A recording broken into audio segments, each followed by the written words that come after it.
Hola, mi nombre es Melissa y esto es ¿Que los dioses hicieron qué? Si estás pensando en seguir este podcast, te recomiendo escuchar uno de los últimos episodios antes de decidir. Tengo que advertir, la calidad de los primeros episodios es muy mala. Además de que yo hablaba muy raro, no tenía experiencia con esto y estaba muy nerviosa. Por obra del destino, por casualidades de la vida, lamentablemente este primer episodio se perdió cuando cambiaba de hosting, por lo que esa es una regrabación.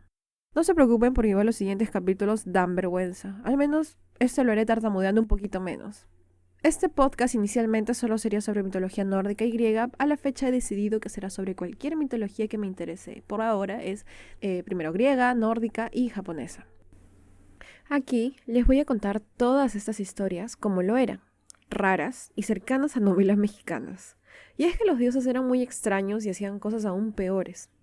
Las cosas que suceden en la mitología son dignas de ser estudiadas, y es que la biología y todas las ciencias funcionan totalmente distinto aquí. ¿Nacer de un árbol es imposible? Piénsalo de nuevo. ¿Solo las mujeres pueden gestar un bebé?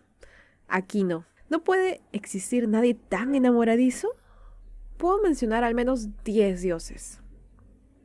Para empezar, y a modo de introducción, vamos a dar un concepto sobre qué es el mito, citando a Lewis Spence. En Introducción a la mitología, es el libro. Pero antes, no se asusten, no va a ser algo muy complicado. Trato solamente de sentar las bases para que todos entiendan más fácil después, porque al fin y al cabo este podcast tiene la intención de ser divertido, así a veces los chistes no me salgan. Entonces, citando.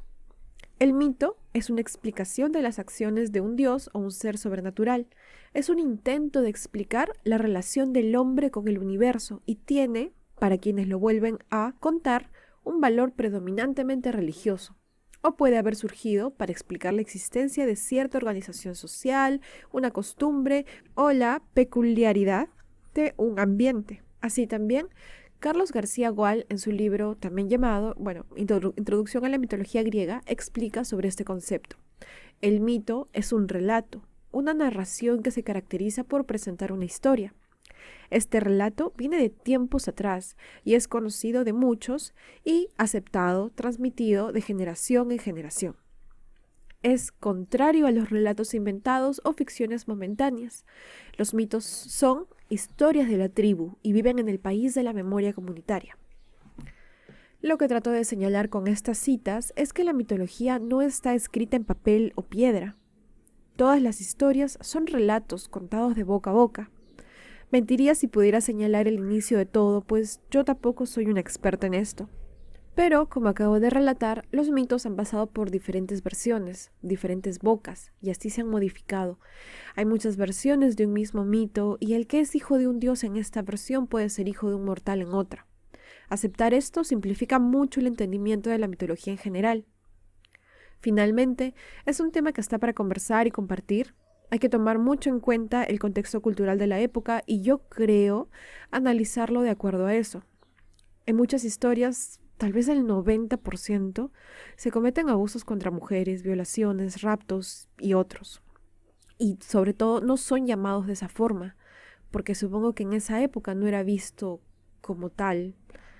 Así que eso también es una advertencia en general. Hay mucha violencia, padres comiendo hijos, hijos castrando padres, y eso solo para empezar, ¿no? Así que tomen sus precauciones al respecto. Como mencioné, no soy una experta. Mi conocimiento se reduce a mucha investigación en internet y libros desde que tengo 13 años. Y vi Los Caballeros del Zodiaco, la saga de Hades para ser exactos. Así que vamos a empezar con la primera historia de toda la mitología. Una muy larga introducción, pero vamos a empezar ahora. Esta historia nos explicará cómo llegamos a toda esta desgracia. ¿Qué pasó? Antes quería decirles que me pueden seguir en Twitter y en Instagram como que los dioses qué. Si me escriben, me siguen, me hacen feliz. Vamos a empezar.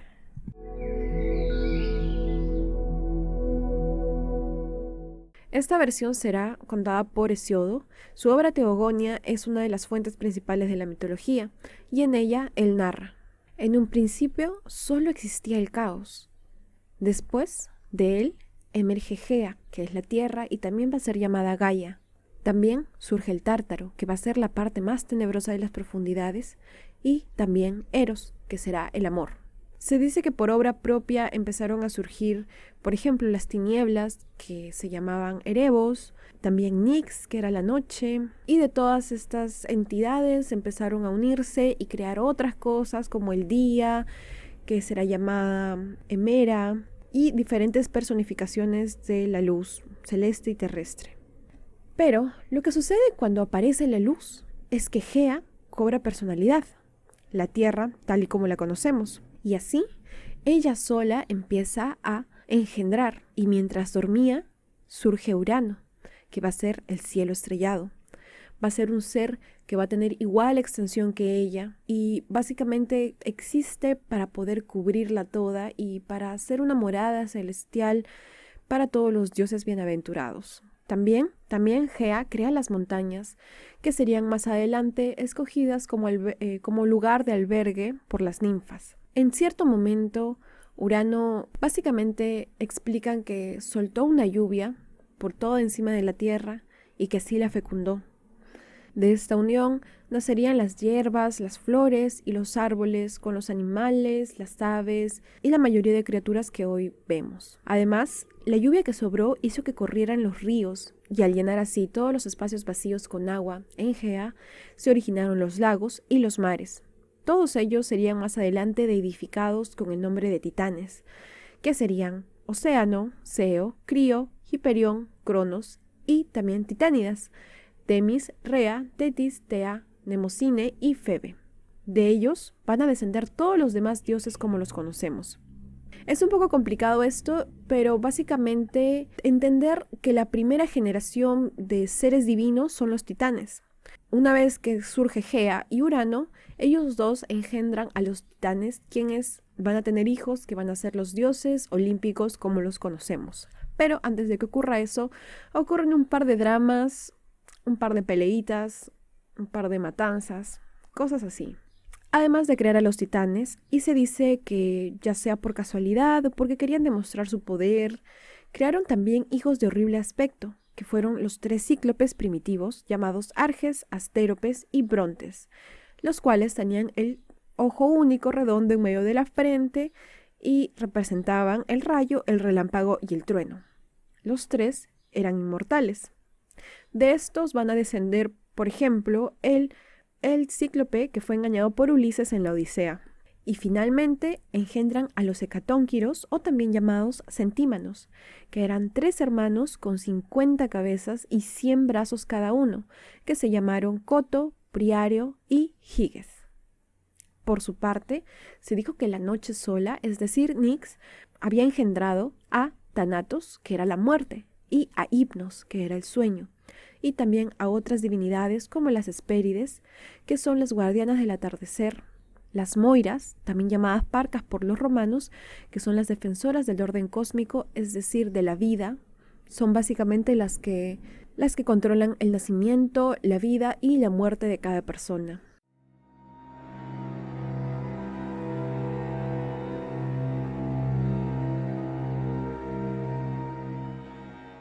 Esta es la primera parte de toda esta historia. Todo va bien hasta ahí, más o menos. Gea y Urano reinan.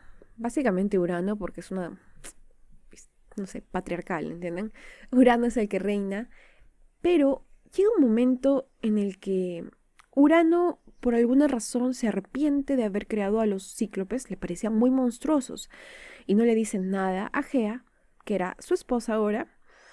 Y uno a uno los fue aprisionando y arrojando a los abismos tenebrosos del Tártaro, que esto va a ser más adelante el inframundo, ¿no?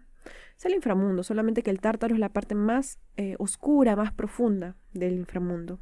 Gea, como la figura que ya hemos visto tal vez antes de la madre tierra amorosa que quiere a todo lo que habita en ella, no quería que maltrataran a sus hijos de esa forma, por más monstruosos que sean, eran fruto de sus entrañas. Así, ella decide tramar una conspiración, porque también, de paso, ya estaba harta de ser fecundada por Urano. O sea, cada vez que llovía, tenía más hijos. Y ya no quería. Así, ella le pide a todos sus hijos que le ayuden. Pues además de esto, Urano se había convertido en un tirano. Él había tenido la idea de que uno de sus hijos lo destronaría. Así que, uno a uno, se dedicó a encerrarlos en el vientre de su compañera, es decir, de la Tierra. Igual, los metió al centro de la Tierra. Y obviamente, Gea estaba harta. Está loco, está encerrando a mis hijos, ya no lo aguanto. Le pide ayuda a todos los hijos que le quedaban y les pide que hagan algo con su padre que ya está fuera de control. Ninguno de sus hijos le ayuda, nadie se quiere pelear. Solamente Cronos sale adelante. Cronos era también descrito como el más problemático de los hijos, por decirlo así, más sanguinario tal vez. Así que es entendible que él saliera a ayuda de su madre. Así, citando al mismo Hesíodo, él cuenta: el gran Urano llegó seguido de la noche, y animado de deseo amoroso se tendió cuán largo era sobre la tierra. Entonces, Cronos, saliendo del lugar donde se había emboscado, agarró a su padre con una mano y, empuñando con la otra la gran hoz de afilados dientes, le cortó en un instante las partes viriles y las arrojó detrás de sí al azar. Pero no fue un despojo inútil lo que soltó su mano, porque las gotas de sangre que de aquel derramaron las recibió la tierra, fecundándola nuevamente y dando luz entonces a las robustas furias o erinias, que son... Las furias o las erinias son básicamente criaturas, divinidades vengadoras de horripilante aspecto que castigan a parricidas. Ellas habitan en el inframundo. También dio origen a los gigantes y finalmente a las ninfas. Esta es la primera historia como que donde se da una ruptura en cómo estábamos conociendo el universo. En este punto, Cronos ha castrado a su padre y es uno de los primeros mitos más extraños, porque pensar que de la sangre que sale de esta castración nacen tantas cosas ya de por sí es raro, pero no va a ser lo único que ocurra. Ahora, se dice de que los restos de la castración los arrojó al azar, pero caen al mar. Cuando caen al mar, se empieza a generar una espuma blanca, guácala, ¿no? Y de ahí va a emerger una bellísima deidad, nada más y nada menos que Afrodita, la diosa del amor.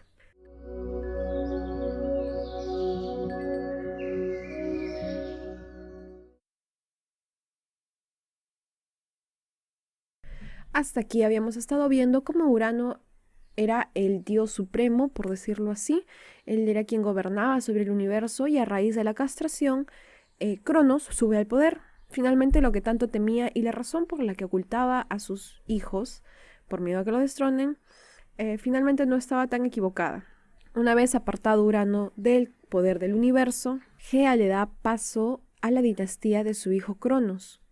Él era el menor de los titanes, pero había sido el héroe en la lucha contra su padre. Entonces, Cronos llega al poder, pero tal vez como buen hijo de su padre, o tal vez a modo de venganza, se dice que Urano le maldice o le profetiza de que uno de sus hijos lo destronaría igual como él lo hizo con su padre. Así, Cronos empieza su reinado con más paranoia que su padre y se convierte en un soberano mucho más despótico que él. Él literalmente se tragaba a sus hijos. Él escoge como esposa a su hermana Rea, algo veremos muy común, y decide evitar de forma exagerada a toda costa que alguno de sus hijos le quite el poder. Como lo dije hace un ratito, se los come. Y Rea en este punto, no sé, también me parece raro, se los daba nada más. Se los daba uno a uno sus hijos. Así fueron varios, aproximadamente 6, 7. Pero llega un momento en el que nace uno y su madre ya está indignada. Ya no puede continuar dándole los hijos para que él se los coma. Así que ella envuelve una piedra en unos paños y se lo da como si fuera el bebé. Este bebé es llevado a algún lugar oculto donde sería criado. El bebé se llamaría Zeus. Sobre su crianza hay un montón de especulación sobre si fue creado por una cabra, si fue creado en un lugar secreto, en una isla de Creta, no se sabe muy bien. Pero la historia continúa con que Zeus ha crecido. Zeus es adulto ya. Así, Zeus regresa y, con la ayuda de su abuela, Gea, quien le ha brindado un brebaje, se presenta frente a Cronos. Y, bueno, hay como que un engaño por ahí. Cronos termina bebiendo el brebaje que le haría vomitar todo lo que había en su estómago. Y así, en orden de último a primero, empieza a vomitar la piedra que se tragó pensando que era él y el resto de sus hermanos, Hades y Poseidón, así como sus hermanas Deméter, Hera, Hestia. No solo eso, Zeus también libera del Tártaro a todos estos que estaban encerrados, que eran los cíclopes, y ellos en agradecimiento forjan para él el rayo, y ahora, como ya tiene hermanos, forjan también armas para ellos, el casco de invisibilidad para Hades y el tridente para Poseidón. Así, veremos que más adelante, y no contento con todo lo logrado, Zeus se enfrentaría a todos los titanes en una guerra conocida como la Titanomaquia. Él, junto a sus hermanos y los cíclopes, se enfrentan al orden establecido por los titanes y terminan gobernando, tomando finalmente el nombre de dioses olímpicos. Estos reconocerían a Zeus como su jefe. Aquí van a empezar todas las historias con los dioses olímpicos y todas las cosas raras que hacían. No he tocado la titanomaquia y la tocaré en la próxima temporada, como ya lo he mencionado. Y esta ha sido una breve introducción sobre todo lo que sucede en la mitología, y es mejor, creo, entenderlo de esta forma, porque recuerdo que cuando yo empecé con mitología me parecía muy confuso la cronología, el árbol genealógico, como que sabía quién era Zeus, pero no sabía, hablaban de los titanes y yo no sabía quién era, no entendía. Pero al final es muy simple si lo plantean de esta forma, ¿no?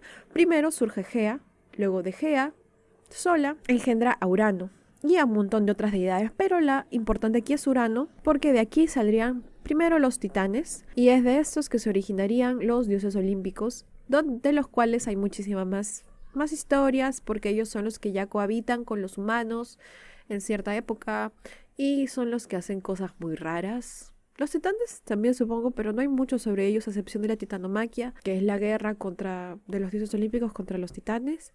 Y nada más, yo hago esto porque me gusta la mitología. Quería una excusa para poder hablar de mitología porque no tenía con quién hablar. Así que espero que les guste, espero que sigan, compartan, porque eso me ayuda. Y nada más, muchas gracias por escuchar. Adiós.